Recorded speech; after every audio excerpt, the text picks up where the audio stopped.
আসসালামু আলাইকুম। আজ করব ধাপড়া বা ঝাল পিঠা। আমি কিন্তু আগে রুটি বেলতে পারতাম না, তো যখনই রুটি খেতে ইচ্ছা করতো তখন এভাবে ধাপড়া বানাতাম। তা প্রথমে পেঁয়াজ কুচি করেছি, কাঁচামরিচ কুচি, এবার দিয়ে দেব একটু জিরা। এই যে জিরা, বেশি না, অল্প। দেওয়ার পর এটা আগে ভালোভাবে মাখিয়ে নেব।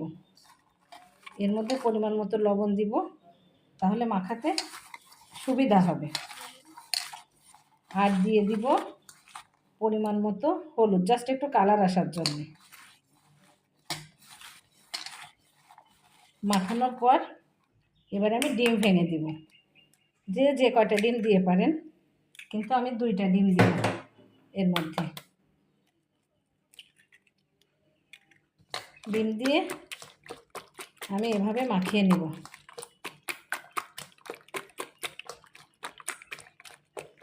এবার দিয়ে দেব পরিমাণ মতো আটা, কেউ চাইলে ময়দাও দিতে পারেন।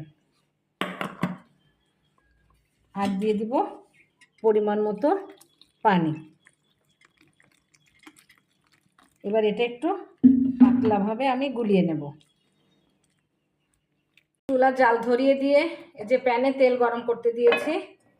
এখন আমি যে গোলাটা গুলিয়ে রেখেছিলাম সেটা দিয়ে দিব। বিসমিল্লাহ।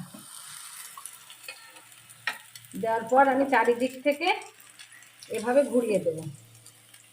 এই যে দেখেন, আমি চারিদিক থেকে এভাবে ঘুরিয়ে দিলাম।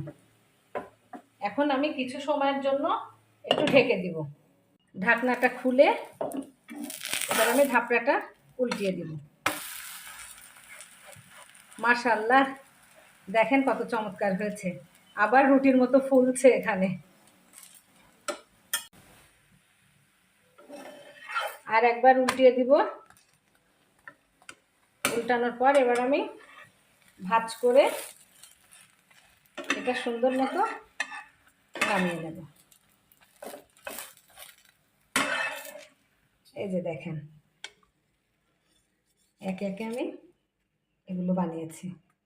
ফাইনালি আমার ধাপড়া বা ঝাল পিঠা এই যে কমপ্লিট।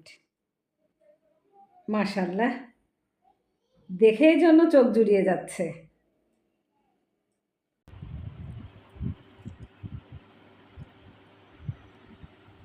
কেমন লাগছে?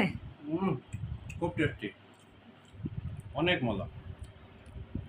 তাই আপনারা ইচ্ছে করলে খেতে আসতে পারেন, খুব মজা।